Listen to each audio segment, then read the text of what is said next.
Good evening, ladies and gentlemen. The mayor has called the meeting to order. Mayor Davey. Well, it's a workshop. Do we have to take attendance? It's on the agenda. Okay, all right. Yeah, you don't need a quorum. You don't need a quorum, but you can take attendance. I'm here.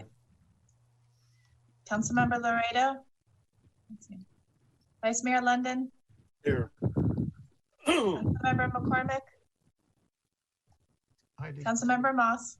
Here. Councilmember Segurola. Yeah. Mr. Mayor, we have a quorum, even though we don't need one. Don't need a quorum. All righty. The first item is discussion, proposed zoning code amendments. Okay. Run the show. Yeah, I'll start it and probably do a lot of it, but I just want to say that we've been working on this for about 1.5 years, almost 2 years. And I want to thank everybody who's been involved. We've had, a lot of our staff, our attorneys, council members. We've had such as Frank Cap before he was on council. We've had community, people from the community, architects, general contractors, land use attorneys, people from the community that participated. And it was a lot of work. It was difficult going through COVID. We also have gone turbulent times, just so you guys all know. Obviously, the manager resigned. We had a resignation of our zoning and planning reviewer who was pretty much helping us run the show. We also had our building official retired. So a lot of things have changed. It was a bumpy road, a little bit difficult. We have Olga Garcia here, our new zoning and planning, and she's only about on the job, so she's also learning as we're doing this. So we're gonna do our best to get through this, and but I do want to thank everybody who has been involved, and I'm looking forward to to getting this approved in the near future. One thing I just want to bring up is that it's a lot of information, and I think tonight we're only going to focus on a portion of it. I think we're going to probably have to do 2 or 3 workshops through this. So tonight we're going to just focus on I think an area that is of a lot of substance, and Olga, if you, or I'm not sure whose presentation on the screen, but we can begin going through it. Yes, I can share my screen, no problem. We're in trouble.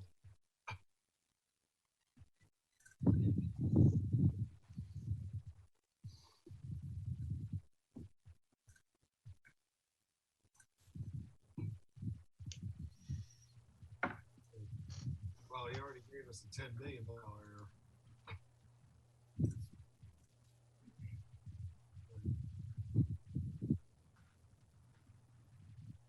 Okay, you all can see? Yes, ma'am. Yes, I can.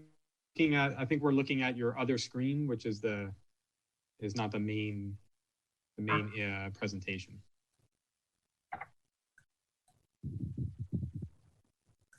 There you go. Oh, you may just have to go to the top where you're sharing your screen and select which screen you want to share, and try to do the other screen. I think where you go to screen share at the top in the green, you may be able to click it and select a different screen.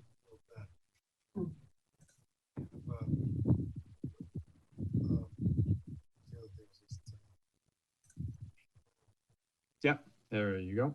Okay. So Olga put this together for us, and we went through it a couple of times the last few days. And so Olga, you can go ahead and start going through it. I just want to get to the outline. One more. Okay, so today we're going to have an introduction, and we're going to really focus mostly on lot coverage, the F.A.R. bonuses, heights, understory, and any questions and discussion. So I think this is a good chunk of work. So first in the introduction, if you can go to the next slide, Olga. In the introduction, I kind of want to give you a brief overview of everything that we were looking at. We decided to take a look mostly at the single family home because this is the most rapid development that occurs in Key Biscayne. And if we can make a adjustment in this area sooner than later, we'll have a better impact. But we also looked at definitions, scrivener's errors that are in the code to do some housekeeping and cleaning it up. We looked at non-conforming provisions, survey requirements, variance requirements, as well as a single-family home, which was lot coverage, F.A.R. bonus, building wall heights, grading pools, garages, dock mooring, fences, and walls. And additionally, on top of that, we looked at supplementary regulations as well. You can go to the next slide, Olga. So our kind of 4 guiding principles that we were looking at was looking at the community character, renewable energy, resiliency, stormwater, drainage. These are kind of our focuses that when we were going through the code, how we could update our current code in order to respond to these things that are bigger concerns of ours that really help the community as a whole. I want to jump into one of the first things that we looked at, which was maximum lot coverage. This really has to do with stormwater drainage. And what we want to do is we want to improve the issues that we're having with stormwater drainage. So one of the ideas that we came up with is that the current code allows you to go allows you to cover your site, 35% of the site if you're a multi-story, or up to 45% of the site if you're a one-story residence. So what we propose is to reduce that by 7% on each of those. So instead of 45, it would be 38%. Instead of 35, it would be 28%. And allow people to get back to that exact amount, go back to the 45 and 35 if they do one of 2 things. They either install a rainwater harvesting system, and that would be reused for irrigation or the house, or they would design a drainage system on site that would be able to take on 1 inch of stormwater retention, which is about a 10-year, 24-hour storm, just a little bit more. And if they could do one of those 2 things, they could get back to the 7% back and achieve what we're allowed to do today. And this is not really a bonus in a way, but it's an incentive for people to be more responsible when we're talking about rainwater drainage on their site. And I think this is I think it's probably the most important item because we're all dealing with flooding. And we think that this would help if we put this into the system. Now, if someone decides, I don't want to collect rainwater, I don't want to design anything above what's already in the code, then fine, but they're going to have to cover the lot less, which will add more percolation and help with drainage. So it gives a choice. I have a question, another suggestion. Number 1, I was never invited to any of the meetings, which is fine, and you didn't need me to be bothering you at the things that you did for the last 1.5 years. But one of the things that's required now is a drainage well to drain your pool, usually a 2-inch well going down to the aquifer, which basically you only use anytime you drain your pool, which is very rare. So by and large, it's a big waste of money. The same token, if you would increase the size of that, say to a 3-inch well, and then grade the property so all water went to the inlets or a series of inlets, then we would basically remove that water from the storm sewer system completely. Now, if you want to do rainwater harvesting and tanks, other stuff that you mentioned, fine. But if we're really concerned about stormwater drainage, then each individual property would be its own stormwater drainage and would not contribute to the stormwater in the village. So I would definitely propose increasing the size and making it mandatory so that the disposal well would serve not only for the swimming pool, but to drain the lot, and the lot would have to be graded. And if it couldn't be graded properly, you have to put catch basins and pipes, and that would take care of your stormwater drainage completely. Okay, you don't have to worry about the size of the lot coverage. I think that's good feedback, and I'll work with Jake and go over that to make sure that can be done. I know Jake has been doing some calculations. One thing that Jake and I spoke about when we talked about the correct design of the 1-inch stormwater retention, what we want to do in the code is make it as easy as possible for our residents and architects that are working on it. Is basically be set up on an Excel sheet, ready to go, and you just put the calculations of the parameters in, and it'll tell you exactly what you need.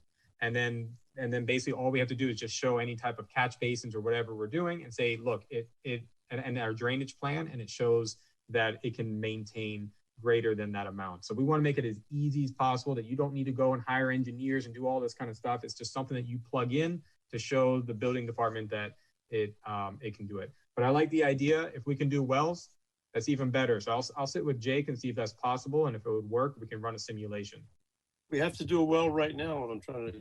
Yeah, I know. I put a 2-inch well for my pool. So yeah. Exactly. So we make a bigger well, and then pipe the water or drain the water, since we have a drainage plan that has to be approved, when you have your building permit. Exactly.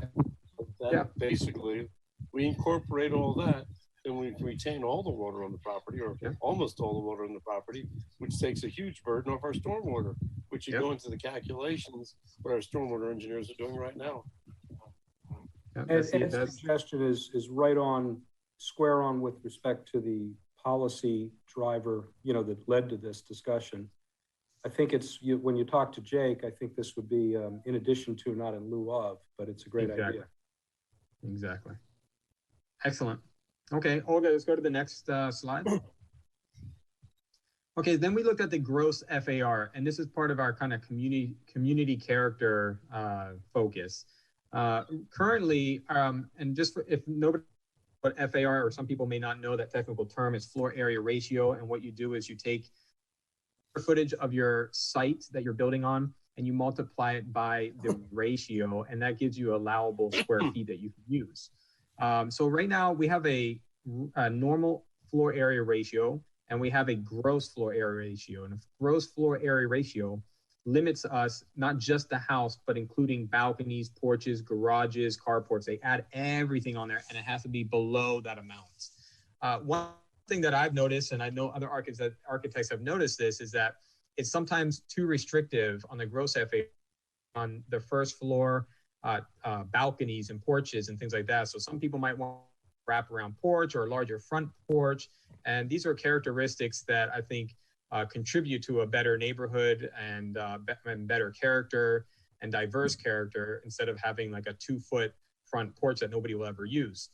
So what we wanted to do is we made an adjustment, just saying that in the calculation, we're only going to calculate 50% of the area of first floor balconies, porches and terraces to be counted towards gross floor area ratio, so that that will actually allow you to build a little bit more on that first floor. And we think that's going to bring more character. So Brett, can I just ask, that sounds to me, and again, this is not my area of expertise, but that sounds like we're giving license to cover more of the land, yes? No. So you can still do, you still have a lot coverage calculation. So that doesn't change. So we're not. Okay. So this is your calculation. More of the lot. Exactly. And you can't encroach into setbacks. And the principle of putting this, limiting this to the first floor takes into account the, intrusion in the bedroom realm for multi-story houses. That won't change from the current code. Yeah, exactly. Any questions on this one, or everybody's okay? We can go to the next one. All right, so now we get to the bonuses. So in our code, if you're not familiar with it, we have a list of bonuses, and you start at an FAR, which is your floor area ratio of air-conditioned space.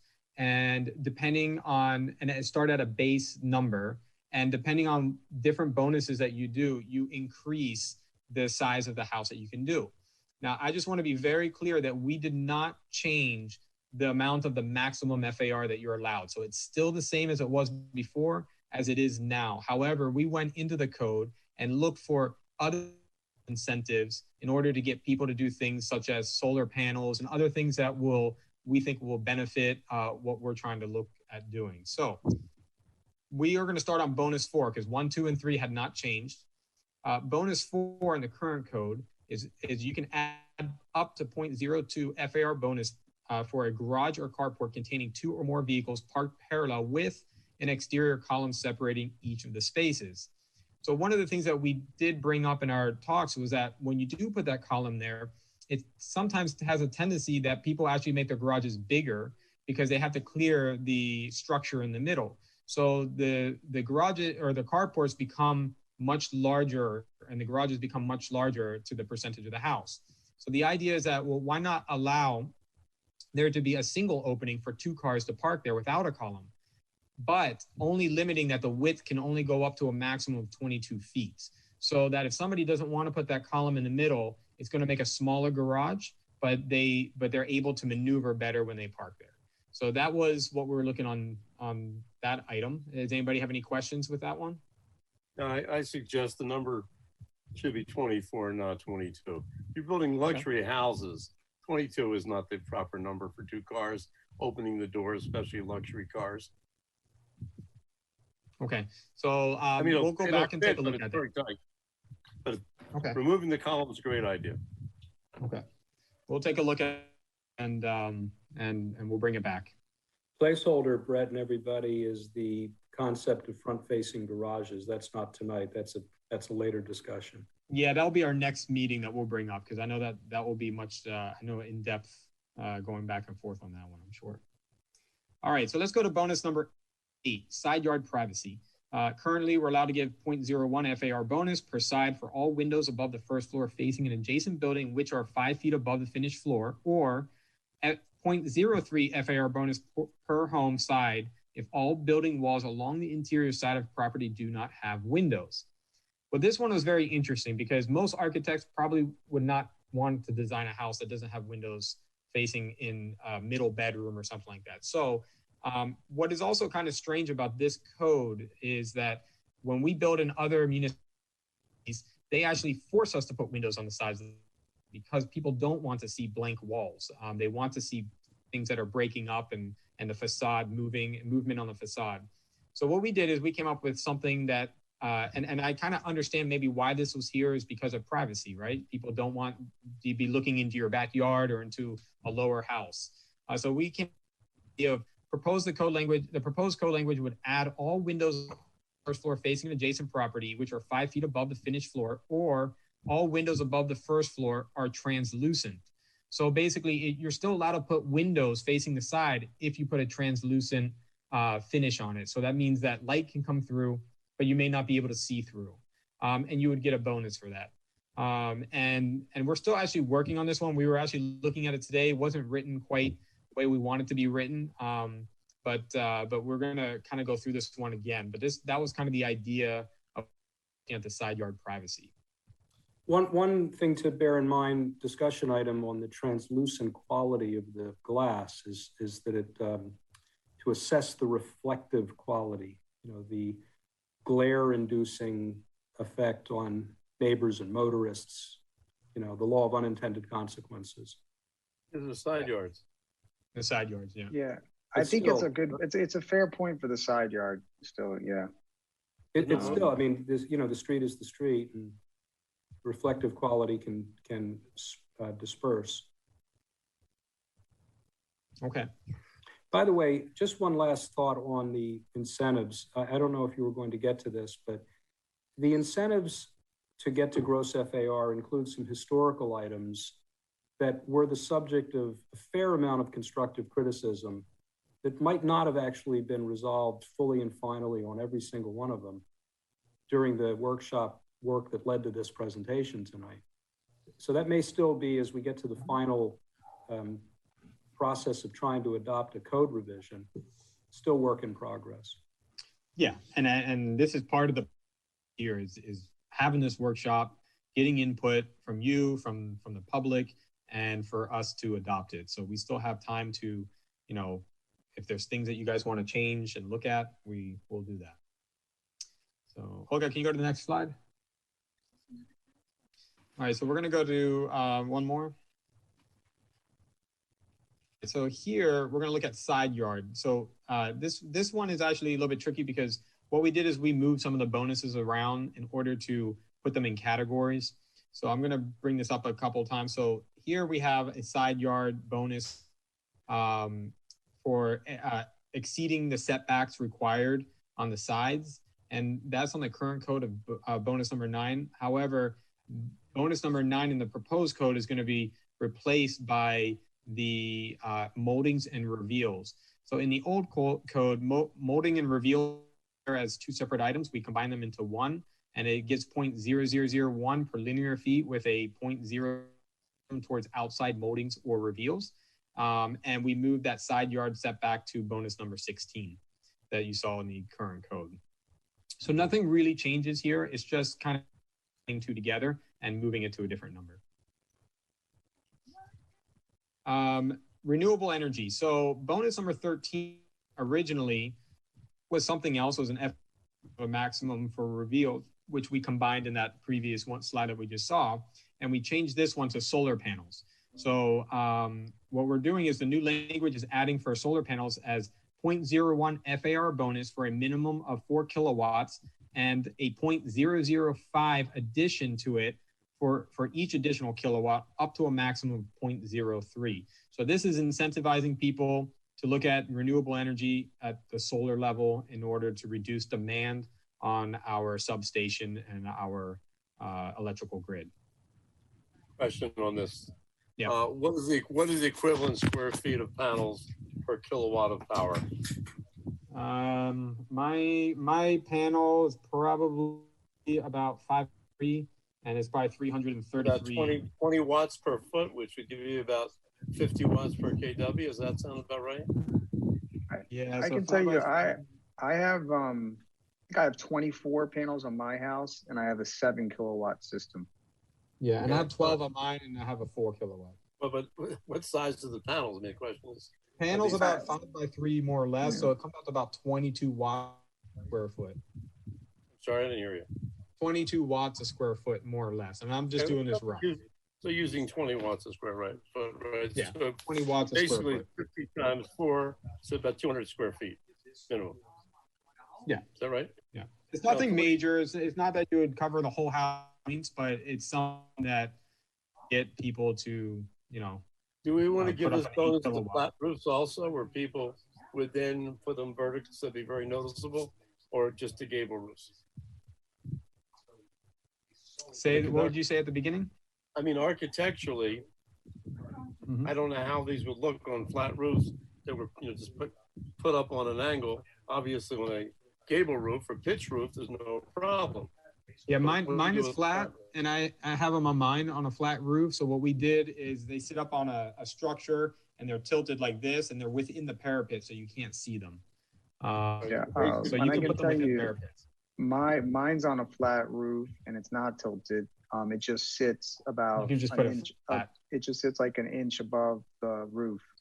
Yeah. My question is, should it be concealed, not to be an eyesore? That's all. Yeah, I think that there's certain preemptions on that at the state level. So we forget it. Next. Yeah. Move on. Next. Move on. All right. So now this is the floor area. I'm sorry, this is under resiliency. Outside moldings, we changed, which was number 14, and we combined that again in that previous one. And we changed bonus 14 to Florida-friendly landscape. So we're looking at 0.006 per 20% of planting requirement with a maximum of 0.03 for Florida-friendly native drought and salt-tolerant landscape bonus. So our zoning person would look at the different types of plants that are being proposed, and you would be able to get bonus points for that.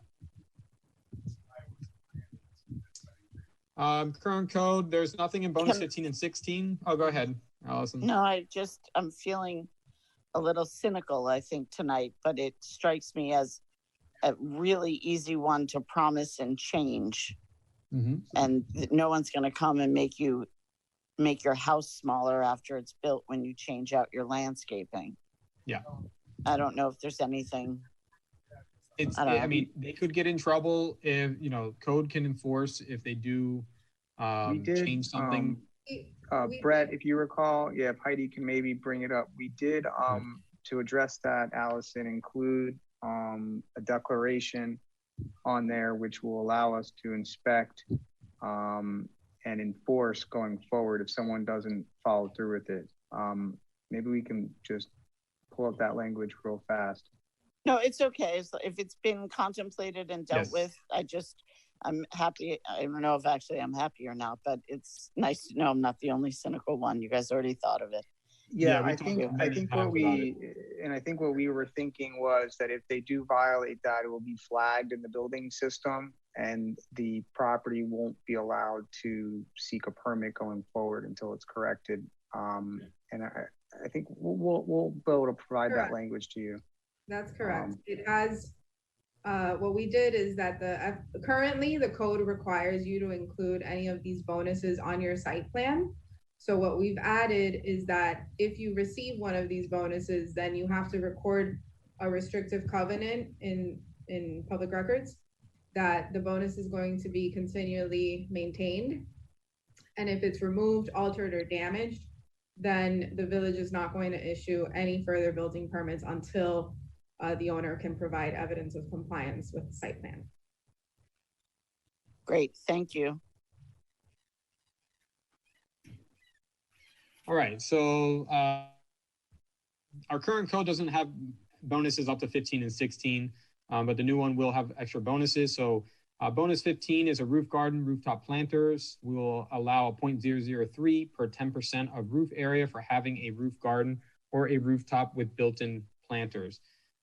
This would benefit for drainage and reducing the amount of stormwater that's going to be coming off the house. And it also helps with heat and the efficiency of your air because of the insulation that it provides as well. And bonus number 16 is 0.00005 for the side yard setback that you saw before. So that's a current code that we already have, and we just moved this to number 16 because it also falls into the drainage area for allowing for more setback and more area for drainage.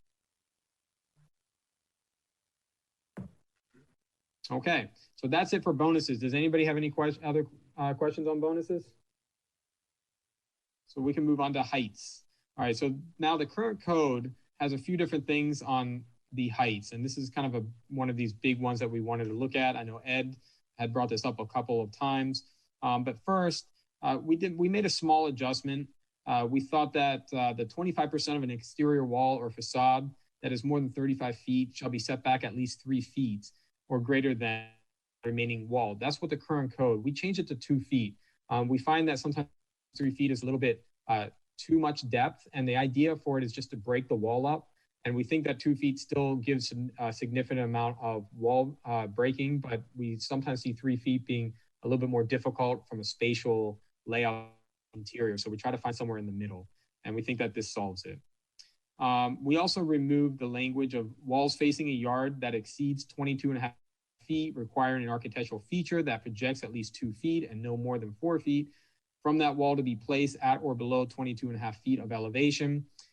We felt that this could have an unintended consequence where you're forcing an architect or a design to be placed on a building that may have nothing to do and not be compatible with the design at all. And we cannot figure out what real reason that would be for. So we thought about removing that language. And then the large one is the third one here, which is the height of the houses. So currently we have to build at base flood elevation, which is the maximum elevation of the lowest finished floor, except for garages, which may have a ceiling above 7.5 feet, 50%. So we just removed it. We said, look, we're not restricting anybody to be building BFE. They can build above BFE. We still are in debate whether we want to just remove it and let anybody go as high as they want. Now, I want to also tell not changing the height of the houses. So the houses are still restricted at 55 feet maximum. So what happens is that when somebody wants to build their the first floor higher, they, what they're doing is they're compacting what they're allowed to build anyways, but the actual height of the house is not being increased. But we could leave it as naturally, sorry, my phone is ringing in the house, but we could leave this as open and allow people to build as high as they want from the first floor and see what they can come up with, or we could restrict it. I think Miami Beach allows for 5 feet. above the BFE. So that's something that we can decide, and we want to and that open a little bit. Right now, we decided not to put anything there. Before you frighten the viewing audience, I don't think there was a lot of support for an unrestricted height, but. Okay. Brett, Mike and I, back in 2013, try to require building 2 feet above BFE to raise it to 12 feet from the 10 feet. Basically, the cheapest method for sustainability and resilience. And number 2, that way you can put cars underneath the house with no problem. We got opposition from architects who said, oh, the houses won't be pretty. And Judd agreed with them. So it was never approved. I would suggest now, which I think the BFE is up to 11 instead of 10, that we require 1 foot above the BFE minimum. And if they do that, we raise the height 1 foot, maybe up to a maximum of 2 feet. Because remember, the sea level is rising. So why not be proactive and think what's going forward and have them go up at least 1 foot, give them a bonus of raising it 1 foot or a maximum of 2 feet. They would get a bonus of 2 feet, so it'd be 36 or 37 feet. But that way we're looking forward to sea level rise rather than being reactive, we're proactive going forward. And, basically architects can design and make it look attractive. In fact, they won't even notice the difference. I support that. The world has changed, I think, Ed, sufficiently since that conversation first arose. I think the conversation will be different this time on what you just said. My suggestion, require do not build at BFE, at least BFE +1. This is done in many places. Right now down at Ocean Reef, they require it. Most of Key Largo or that area requires it. Well, we're doing BFE +1 too, Ed, right now. I'm sorry? We're required to do BFE +1, but in our code, we define BFE as BFE +1. Right. Yeah. Okay, well, that's something new. It was never defined that way before. Yeah. So you're saying the code was amended? No, so our BFE is defined on what the This is what you're saying. building code says.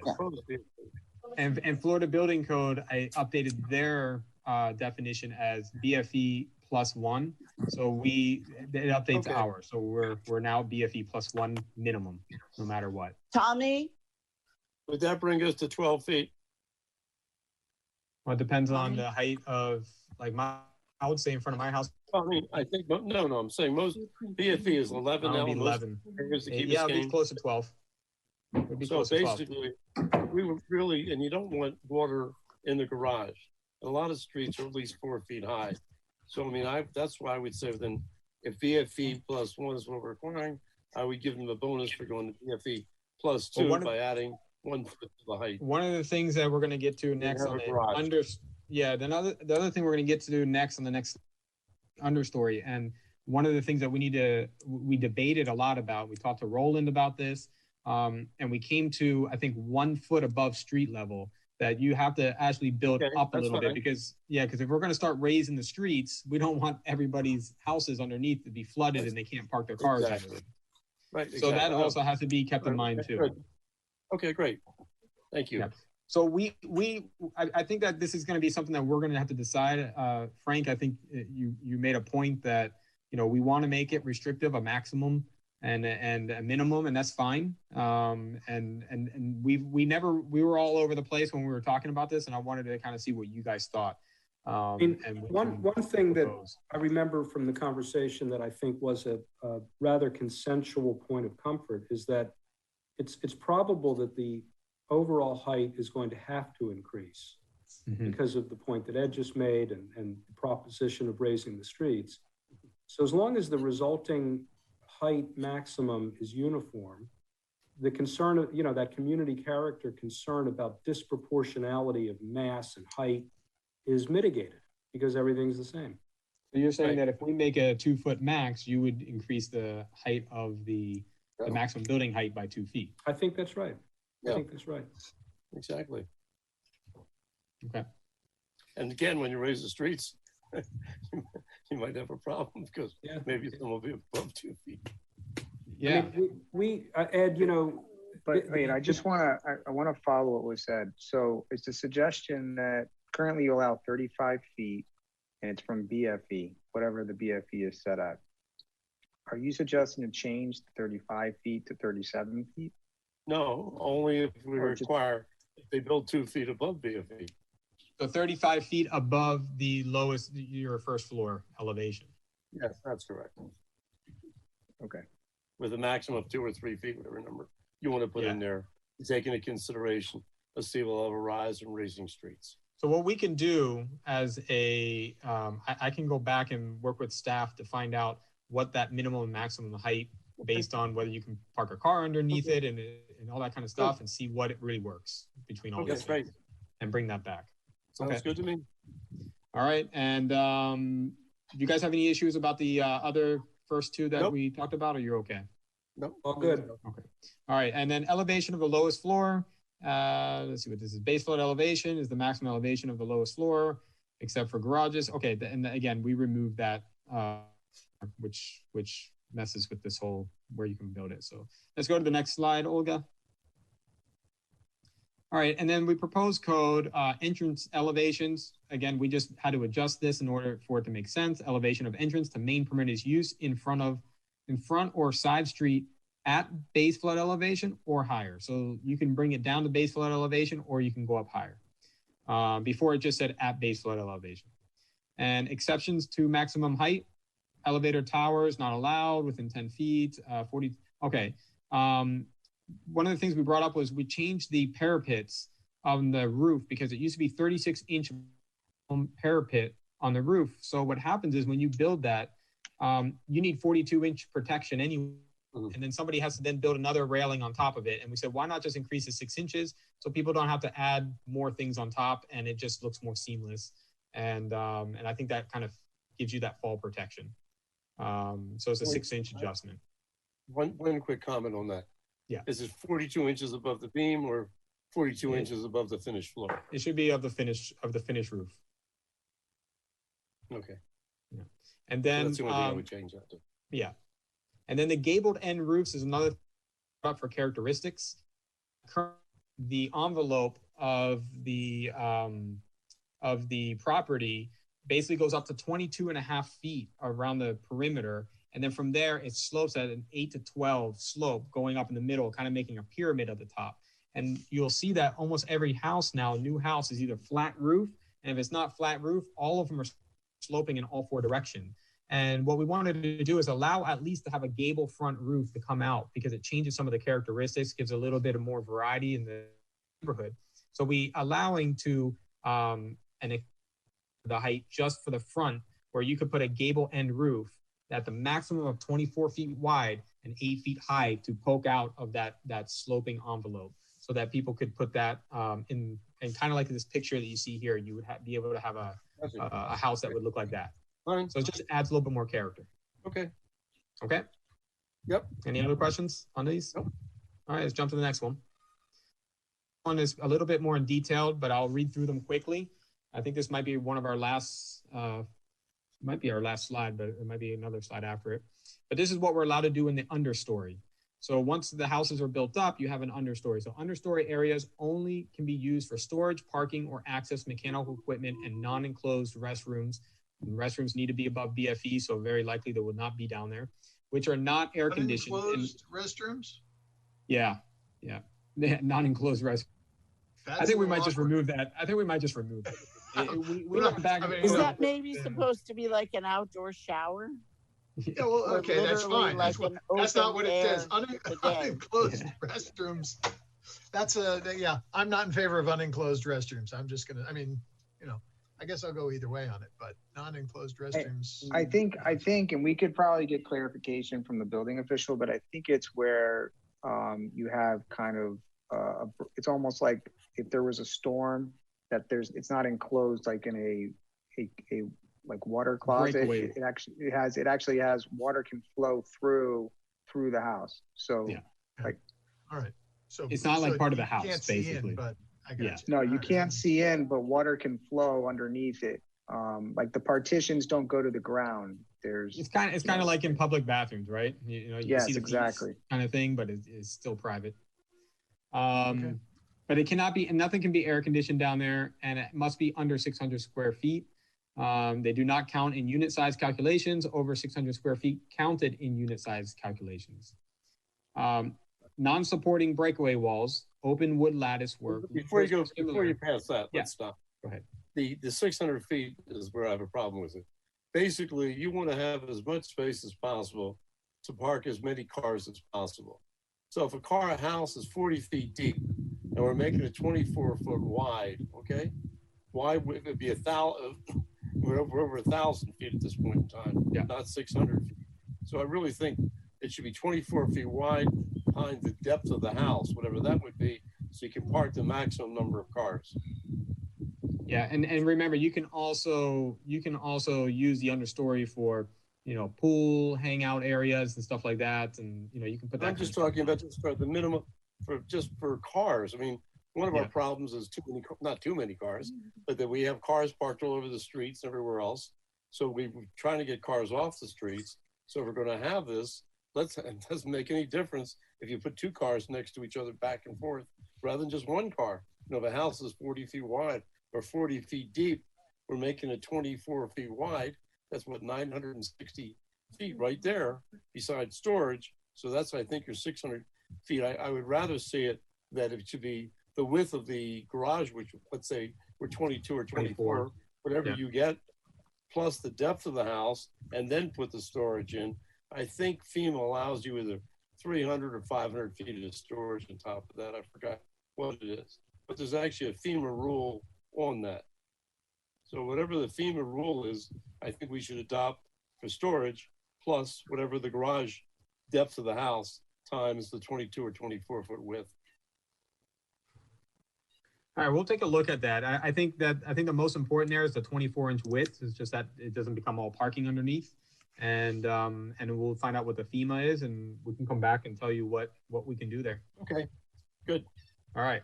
So then underneath the houses are only non-supporting breakaway walls, open wood lattice work, louvers, or similar architectural features if they are at least 50% open on each side. The understory does not count in the unit size calculation. Right. If you have an elevator or stair vestibule, you're allowed to locate these close to the center of the floor plan, and it visually recessive, maximum of 3% of the lot area, and counted in the unit size calculation if you bring that all the way down. All parking to be provided within the understory area. Parking not allowed within required yard if you're using it under. Only pavers or other semi-pervious materials allowed within the exterior walkways and driveways. I guess that's exterior within the understory. And a minimum ground elevation. Let's stop. Within the understory? Yeah. Okay, that doesn't make sense, and I'll tell you why. You use basically the cars, you assume you want people to have the garage and park the cars there. You want concrete there, at least in the area where the cars are going to be parked, or else you have differential settlement, unless you're going to start putting in, what kind of, just a packing of dirt and everything else in this particular area. It doesn't make any sense to me. That should be concrete wherever the car is. Maybe where storage is or anything else makes sense, but not where the cars are parked. That should permit concrete.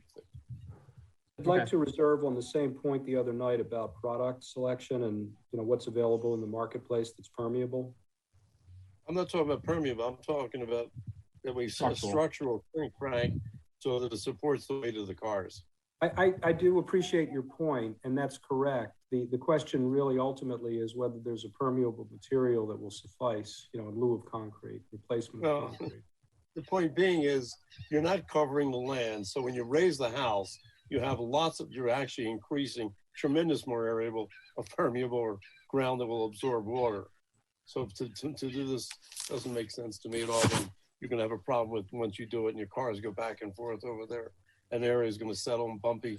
It's not very good. Yeah, we could just allow a maximum amount of, and then you're only allowed to do it in the car parking area. That's what I'm saying. The car parking area on the underside, whatever the width is plus the depth of the house. Mm-hmm. If it slopes properly, it won't really matter. Yeah, exactly. But he's worried about the differential element, so which can be an issue. All right, and then at the bottom, this is the minimum ground elevation, 1 foot above crown of road. That allows us to lift the streets up. This has been one that we debated back and forth like crazy. It's not an easy decision, but we came 1 foot.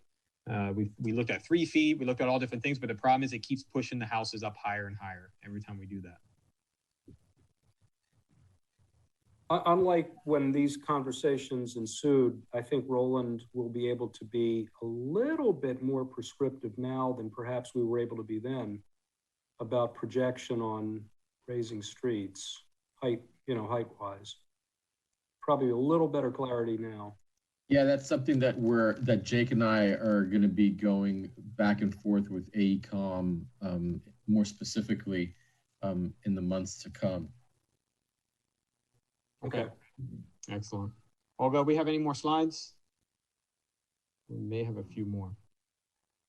Yeah, this is just kind of end the session, but you know what we're kind of working on. I don't know if anybody staff want to add anything, but we're definitely trying to push for more resiliency and you know make small adjustments in order to create better character. Well done, Brett. Well done.